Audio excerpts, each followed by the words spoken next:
नमस्कार, बहुत-बहुत नमस्कार मेरे को देखने के लिए शुक्रिया, धन्यवाद। आई होप आपके जीवन में सब कुछ चीज़ें ठीक चल रही हैं। 2024 के अंदर my name is Amit and I am a restaurant consultant और काफ़ी लोग हमको प्रतिदिन फ़ोन करते हैं और उनमें से हम 50% लोगों का फ़ोन उठाते हैं, 50% का नहीं उठाते हैं।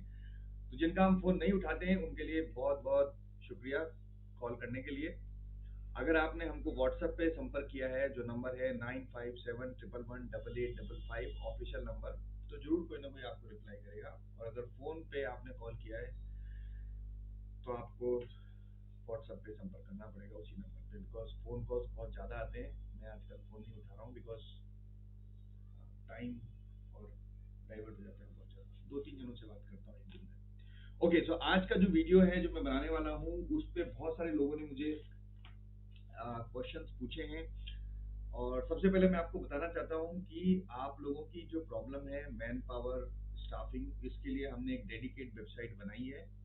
उस वेबसाइट पे थैंक यू सो मच, करीबन सिर्फ मेरे ख्याल से 1700 लोगों ने रजिस्ट्रेशन किया है। 1700 लोगों ने उस पर अपनी जॉब की भर्ती डाली है और उसमें से 1500 लोगों को कुक्स मिल गए हैं और बाकी लोगों की तनख्वाह कम है, तो कुक्स तो क्या, उनको अब उनको भगवान मिलेंगे, कुक नहीं मिलेंगे। क्योंकि जो कुक सैलरी देखते हैं, अगर वो अट्रैक्टिव सैलरी है तो वो शिफ्ट करते हैं और अट्रैक्टिव सैलरी नहीं होती तो वो उसको इग्नोर कर देते हैं। खैर एनीवे, वो वेबसाइट का नाम है jobforcook.com, नीचे उसका डिस्क्रिप्शन है। अगर आप स्टाफिंग रेस्टोरेंट की किचन के कुक्स, सीडीपी, कॉमी 1, कॉमी 2, कॉमी 3 इस तरह की कोई मतलब रिक्वायरमेंट है और आप मुझे इस वीडियो को इसलिए आपने संपर्क किया है, तो नीचे वेबसाइट का लिंक है, उस पर जाइए, ऑर्डर भरिए, लड़का मिल जाएगा। अच्छा, वहाँ पर 100-150 कुकों के, शेफों के फ़ोन नंबर भी हैं, उनसे भी आप डायरेक्ट इंटरव्यू ले सकते हैं, बात कर सकते हैं। वेल, आवाज़ में थोड़ा दम लाते हैं और जिस लिए हम ये वीडियो बना रहे हैं उस वीडियो पे, मुद्दे पे वापस आते हैं। तो वो मुद्दा ये है कि बहुत लोगों ने क्वेश्चन पूछा कि सर रेस्टोरेंट को प्रॉफिट में कैसे चलाएं, how to run my restaurant into profit, restaurant की सेल्स कैसे लाएं, क्या करें, क्या ना करें। तो इतने सारे क्वेश्चंस मेरे पास आए तो मुझे लगा कि इन सबको एक बार एड्रेस किया जाएगा। तो 50 क्वेश्चन अधिकतर घूम फिर के सबका वही था। जैसे किसी ने पूछा कि मेरा रेस्टोरेंट चल नहीं रहा है, मैं क्या करूं। तो आई थिंक सेल्स का प्रॉब्लम है। मेरे रेस्टोरेंट के अंदर स्टाफ बार बार मुझे छोड़ जाता है। तो मुझे लगता है 70% ये रीजन सेल्स का ही है, बिकॉज अगर धंधा नहीं है, सेल्स नहीं है, तो आप तनख्वाह टाइम पे नहीं दे रहे हैं, आप अपने स्टाफ को अकोमोडेशन प्रॉपर नहीं दे रहे हैं, या फिर क्योंकि आपकी सेल्स नहीं है तो खाने का वेस्टेज हो रहा है और आपकी और शेफ के बीच में तू तू हो रहा है और वो चला गया है। तो कुल मिला के मतलब सब कुछ जो मेन चीज है वो है सेल्स। तो आपको ये, मैं समझता हूँ आपको भी ये समझना पड़ेगा कि आप अगर ये रेस्टोरेंट बिजनेस खोला है आपने, तो उसके खोलने के पीछे जो सबसे बड़ा कारण है वो ये है कि सेल्स। यानी आप एक बिजनेस कर रहे हैं और उस बिजनेस में आपने अगर 100 रुपए लगाए हैं तो आप चाहते हैं 120 रुपए कमाऊं, 130 रुपए, मतलब 130 रुपए, 40 रुपए, 50 रुपए, या 100 रुपए लगा रहे हैं तो 200 रुपए चाहते हैं, 100 रुपए लगाते हैं तो 1000 रुपए चाहते हैं। तो अब आपको ये समझना पड़ेगा कि रेस्टोरेंट में प्रॉफिट कैसे निकालना है। ये मेरे अपने एक्सपीरियंस हैं, ये शायद सही हो सकते हैं, शायद गलत भी हो सकते हैं। कुछ लोग उनसे वाकिफ रखेंगे, कुछ लोग उससे वाकिफ नहीं रखेंगे। ये मेरे अपने एक्सपीरियंस है जो आपके सामने मैं शेयर करता हूँ, बिकॉज मैं कई सालों से कंसल्टिंग कर रहा हूँ। तो बहुत सारे प्रोजेक्ट्स फेल हैं और बहुत सारे प्रोजेक्ट्स सक्सेस होते हुए भी फेल हैं, तो और कुछ बहुत ज़्यादा सक्सेस हैं। तो मैं अपने जो एक्सपीरियंसेस है वो आपको बता रहा हूँ। इन केस आप अगर अपने प्रोजेक्ट से रिलेटेड अगर कोई भी डिस्कशन करना चाहते हैं तो व्हाट्सएप नंबर 9571118855 एक मोबाइल नंबर है, इस पे आप व्हाट्सएप पे कांटेक्ट कर सकते हैं और मेरे साथ एक अपॉइंटमेंट बुक कर सकते हैं, तो we can discuss on video and we understand कि आपका रेस्टोरेंट क्यों नहीं चल रहा और कैसे हम इसको अच्छे से कर सकते हैं, डिस्कस कर सकते हैं, गाइडेंस कर सकते हैं। फीस तो आपको देनी पड़ेगी और मैं फीस जरूर लूंगा। कितनी लूंगा, क्या लूंगा, वो व्हाट्सएप पे, क्योंकि वो चेंज होता रहता है फीस की स्ट्रक्चर, मतलब मेरी अवेलेबिलिटी पे है। खैर, अपने मुद्दे वापस आते हैं। आप, मेरी भी मार्केटिंग कर दी है मैंने, मार्केटिंग तो क्या कर दी है, मतलब अगर आप मेरी बात से वाकिफ रखते हैं इस वीडियो को देखने के बाद, तो ऑफ कोर्स आप चाहेंगे कि अपने प्रोजेक्ट को मैं डिस्कस करूं। तो मैं पॉइंट पे आता हूं कि रेस्टोरेंट के अंदर प्रॉफिट कैसे लाएं। तो अधिकतर जो पहला चीज है प्रॉफिट, वो है कि आपको ज्यादा सेल्स चाहिए। अब हमको ये आइडियोलॉजी समझनी पड़ेगी। इसके 3 पॉइंट्स हैं जो मैं चाहता हूं कि अगर आप कागज पेन पे लिखेंगे तो बहुत जल्दी आप अपने प्रोजेक्ट को समझ लेंगे कि उसमें क्या करना है और क्या प्रॉब्लम्स हैं और कैसे उसके सॉल्यूशंस हो सकते हैं। ठीक है, तो कागज पेन अगर आपके पास समय है तो 2 मिनट ले आइए, वेट कर लेते हैं, बिकॉज उसमें क्या होगा, इजी होगा। ये फोन के अंदर देखने से तो क्या होता है, सब सारे वीडियो अच्छे लगते हैं लेकिन ओवरलैपिंग हो जाती है, यानी इसके बाद भी आप एक वीडियो देखोगे या इससे पहले भी आपने कोई एक वीडियो देखा होगा, तो ये जो पुराना वाला कंटेंट है वो इस कंटेंट के ऊपर ओवरलैपिंग हो जाती है हमारे माइंड में। सो आई रिक्वेस्ट यू कि अगर आप रात को इस वीडियो को देख रहे हैं तो सेव कर लीजिए, कल सुबह मॉर्निंग में पेन और कागज के साथ देखिएगा, और अगर दिन में देख रहे हैं तो कागज पेन ले आइए।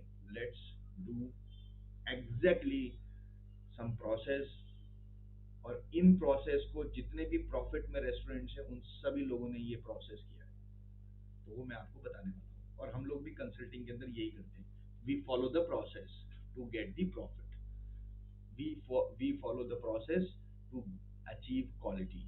सो हर चीज का एक प्रोसेस है कुछ चीज को अचीव करने के लिए। इस बात पे आप एग्रीड है? नहीं एग्रीड? किस्मत है सब कुछ। चलिए प्रोसेस समझ लेते हैं। किस्मत आशा करता हूँ आपकी बहुत अच्छी है और भी अच्छी हो। So the process is, restaurant business के अंदर आपको समझना पड़ेगा कि आपका बायर कौन है, हु इज योर बायर। आपका बायर कौन है, आपको ये डिफाइन करना पड़ेगा, who will be my buyer. अगर आपके बायर्स बहुत रईस लोग हैं, मतलब आप एक बहुत ऐसा रेस्टोरेंट खोलना चाहते हैं जहां आप चाहते हैं कि टॉप लेवल पे लोग आए और वो मुझे हाई प्राइस रेस्टोरेंट खोलना चाहते हैं, तो आपको थोड़ा सा पेशेंस रखना पड़ेगा। That is very important. एकदम से प्रॉफिट की आशा मत करिएगा, पेशेंस रखिएगा, करीबन 2-2.5 साल, 2-2.5-3 साल का पेशेंस रखिए। हाई एंड रेस्टोरेंट को ब्रेक इवन में आने में 2-2.5-3 साल लगते हैं, लेकिन क्योंकि उसके पीछे रीजन क्या है कि जो भी हाई एंड लोग हैं आपके शहर में, आप देखिएगा, शायद आप मेरी बात से इत्तेफाक रखें या नहीं रखें, बट मैंने ऐसा ऑब्जर्व किया है कि जितने भी जो हाई एंड लोग होते हैं, हाई एंड सोसाइटीज होते हैं, वो किसी भी एक जगह पे कंटिन्यूस नहीं जाते हैं, तो वो लॉयल कस्टमर्स नहीं है, those are not loyal customers. So जो हाई एंड लोग हैं वो मूव करते रहते हैं, आज इस रेस्टोरेंट में खाना खाया, कल यहाँ पर खाया, उसने बोला अरे मैं कल वहां गया था, वहां पर खाना खाया, तो वो सारे वहां चले जाते हैं। So they are not loyal customers. To get a profit in the restaurant you need certain loyal customers. तो इसलिए ये सेगमेंट के अंदर प्रॉफिट, अगर आपका रेस्टोरेंट लग्जरी है, थोड़ा पेशेंस रखिए, काम हो जाएगा। दूसरा रेस्टोरेंट मीडियोकर। इस रेस्टोरेंट का जो कस्टमर है, अगर आपका कस्टमर मीडियम क्लास है, तो आपको ये समझना पड़ेगा कि उस रेस्टोरेंट का जो ज्योग्राफिकल लोकेशन है, यानी कि आपने जैसे मुंबई में खोला, तो मुंबई में एक रेस्टोरेंट आपने थाने में खोला, एक रेस्टोरेंट आपने चर्च गेट पे खोला, तो इन दोनों का ऑडियंस मीडियम क्लास अलग अलग स्टैंडर्ड का होगा। जो थाने का मीडियम क्लास है वो 400-500 रुपए की डिश अफोर्ड करेगा, लेकिन जो चर्च गेट का या मुंबई सेंट्रल में जो क्लाइंट है जो मीडियम क्लास है, उसका 700-800-900 रुपए तक भी मीडियम क्लास हो सकता है। So definition of people, basically people की बाइंग कैपेसिटी, पीपल किस अमाउंट पे आपका प्रोडक्ट खरीद सकते हैं, ये आपको अंडरस्टैंड करना है। तो प्राइसिंग, इसमें प्राइसिंग फैक्टर आ जाता है कि आपकी प्राइस वैसी होगी तो सेल्स ज्यादा आएगी, यानी हम सब प्रोसेस वो करेंगे जिससे ज्यादा सेल्स आए। That is important. धंधा आएगा तो ही सबको प्रॉफिट होगा। सो तीसरी चीज है प्राइसिंग, दूसरी चीज है प्राइसिंग, और तीसरी चीज बहुत इंपॉर्टेंट है पीपल्स। अब ये जो पीपल्स है ना, ये पीपल्स दो तरह के हैं रेस्टोरेंट बिजनेस में, एक है सर्विस डिपार्टमेंट, एक है किचन डिपार्टमेंट। तो जो किचन डिपार्टमेंट है उसमें अगर कोई शेफ, इंडिविजुअल, कैंडिडेट कोई एक टास्क को कई सालों तक करता आ रहा है, तो आप देखिएगा कि कस्टमर एक्विजिशन और कस्टमर सेटिस्फेक्शन लेवल बहुत ज्यादा बढ़ जाएगा। नॉर्मली इंडिया में क्या होता है कि जो हम शेफ्स हैं वो इस तरीके, बिकॉज शेफ का जो वर्क है ना वो बहुत ज्यादा स्किल्ड वाला है, मतलब वो ऐसा काम नहीं है कि it's a very labours job. सब्जी काटनी पड़ती है, आटा लगाना पड़ता है, कड़ी बनानी पड़ती है, माइंड, सारे सेंस, मतलब स्किल। सो इसके अंदर क्या होता है कि कस्टमर, जो रॉ मटेरियल प्राइस है वो हर जगह सेम है। चिकन, मटन, तेल, बटर, घी, पनीर, सब जगह शहर के अंदर सेम प्राइस है सब रेस्टोरेंट की। बट इसमें जो स्किल लेवल्स हैं, उसी से कस्टमर एक्विजिशन और, मतलब समझ गया है, समझ गए आप। सो बेसिकली आपको अपने डिपार्टमेंट्स के अंदर जो शेफ्स हैं वो ऐसे होने चाहिए जो उस पर्टिकुलर सब्जेक्ट के ऊपर कई साल से काम कर रहे हैं। ऐसे लोगों को अपॉइंट करिए। मार्केटिंग में जितने भी पैसे लगाएंगे ना, 100% सक्सेस होगा। मल्टीटास्किंग रख लिए, हेल्पर्स रख लिए, फ्रेशर्स रख लिए, रखिए, बट चलने के बाद, चलने से पहले अगर हेल्पर्स अगर खाना बना रहा है, तो मुझे नहीं लगता कि अगर कोई हेल्पर, फ्रेशर आदमी खाना बना रहा है जिसको 2 2 ढाई साल का एक्सपीरियंस है, तो आप 90 में से, मुझे लगता है 100 रेस्टोरेंट अगर ऐसे खो रहे हैं तो उसमें से 80 रेस्टोरेंट बंद हो जाएंगे। 20 वो हेल्पर वैसे होंगे जिन बहुत ज्यादा एक्टिव होंगे, क्वालिटी वाले लोग होंगे, समझते होंगे बिजनेस को, ओनरशिप है उनके अंदर में, वो लोग काम करेंगे। तो 20 रेस्टोरेंट प्रॉफिट में चल जाएंगे, 80 रेस्टोरेंट लॉस में रहेंगे। अब कोई ओनर खाना बनाएगा तो वो फ्रेशर भी होगा, लेकिन फिर भी उसका ध्यान रहेगा उस खाना बनाने में, तो वो रेस्टोरेंट प्रॉफिट में जाएगा। तो बेसिकली ओनरशिप। सो ये एक चैलेंज है। और दूसरा मुझे लगता है जो बहुत बड़ा रीजन है रेस्टोरेंट्स का प्रॉफिट नहीं आता है, उसके पीछे कारण ये है कि जो रेस्टोरेंट के ओनर्स होते हैं ना, वो अपने आप को, देखो बुरा मत मानना, लेकिन बहुत मजेदार बात बताता हूँ आपको। वो क्या समझते हैं, जो रेस्टोरेंट के ओनर्स हैं, वो अधिकतर अपने आप को लड़की के, एक बेटी के पिता समझते हैं। और वो ये समझते हैं कि जो फूड बिजनेस है, उस फूड बिजनेस में मैं एक शादी कर रहा हूँ।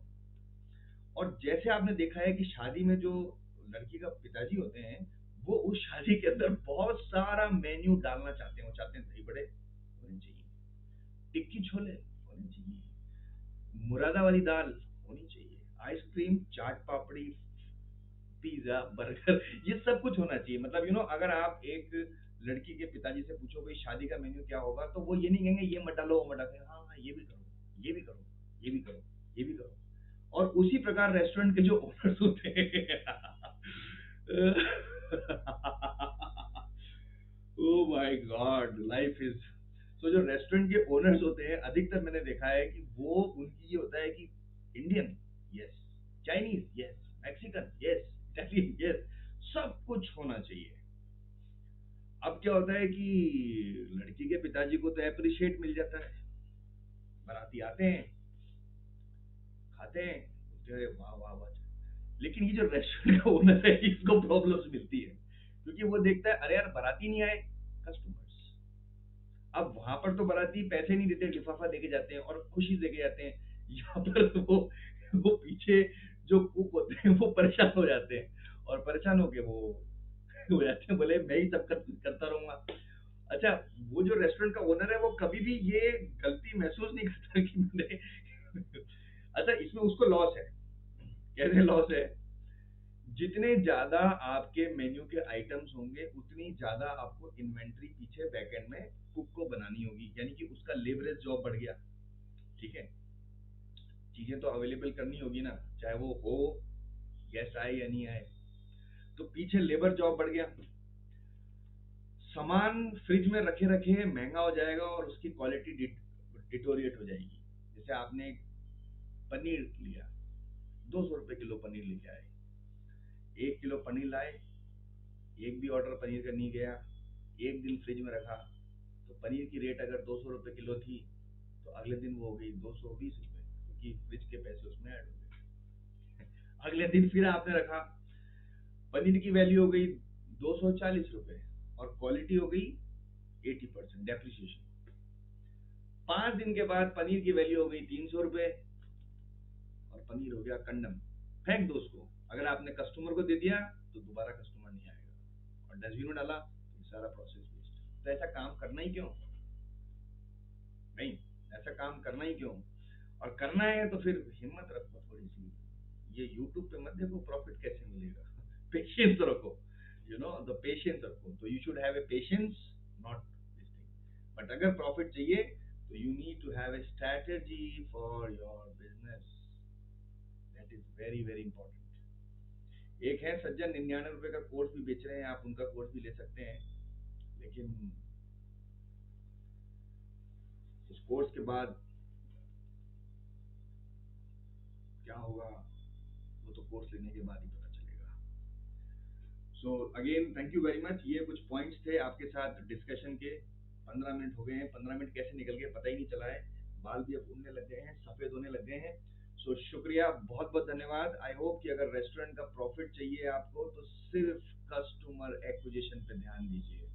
Bottom of the line is customer acquisition के लिए अगर कॉस्ट कम करनी पड़े तो कर दीजिए। डिस्काउंट देने से अच्छा है डिस्काउंट दीजिए, रेट कम करिए, और शुरू में कस्टमर को ये चांस दीजिए कि वो आपके रेस्टोरेंट में बिना किसी सोच के अंदर आ जाए। उसको ये नहीं सोचना पड़े महंगा है सस्ता है, एक बार आ जाए और फिर रेट बढ़ाना आपके हाथ में है, वो आप कभी भी कर सकते हैं। और जो लोग आपके साथ काम कर रहे हैं, एक चीज बहुत इंपॉर्टेंट है, जब भी उनको नौकरी पर रखिए सोच समझ के टेस्ट चेक करके रखिए, और जब नौकरी पे आ जाएं तो उनको निकलने मत दीजिए, क्योंकि अगर वो निकल गए तो वो आपका प्रॉफिट लेके चले जाएंगे, और फिर आपको दोबारा वीडियो पे देखना पड़ेगा कि रेस्टोरेंट का प्रॉफिट कैसे करें और फिर मैं आपको मिलूंगा, पता नहीं गूगल मुझे दिखाएगा नहीं दिखाएगा, I don't know, but this is all. I mean अगर आपको कहीं पर भी you know you want the interaction with me, and you want that we should talk with each other and we discuss about your project, so I'm taking video meetings and consulting week के अंदर 5 दिन, 5 दिन में consulting करता हूँ daily one, यानी कि 5 जनों से एक वीक के अंदर मैं इसको कंसल्ट कर पाऊंगा। सो जो पहले आएगा, जो इसका पहले रजिस्ट्रेशन होगा, उसके साथ में करूंगा। चार्ज क्या होगा वो व्हाट्सएप पे डिटेल्स आपको मिल जाएगी। चार्जेबल तो होना ही चाहिए यार, फ्री में एक्चुअली वैल्यू नहीं करेंगे आप, मैं कुछ भी बताऊंगा आप सुनेंगे तो उसकी वैल्यू नहीं करेंगे, तो बेटर है कि चार्ज करूं मैं आपको। शुक्रिया, बहुत बहुत नमस्ते, शुक्रिया देखने के लिए। आई होप प्रॉब्लम सब सॉल्व हो जाएगी, इतनी बड़ी कोई प्रॉब्लम नहीं है। प्रॉफिट आएगा, सबसे पहले आपको पहुंचना है ब्रेक इवन पे, और ब्रेक इवन के बाद फिर प्रॉफिट आएगा। तो ब्रेक इवन तक कंटिन्यूस मेहनत कीजिए, कस्टमर एक्विजिशन, जो पीछे स्टाफ है, प्राइसिंग, प्रॉब्लम सॉल्व हो जाएगी। और कुछ अलग प्रॉब्लम्स हैं, आइए बैठ के बातचीत करते हैं। शुक्रिया, नमस्ते, टेक केयर।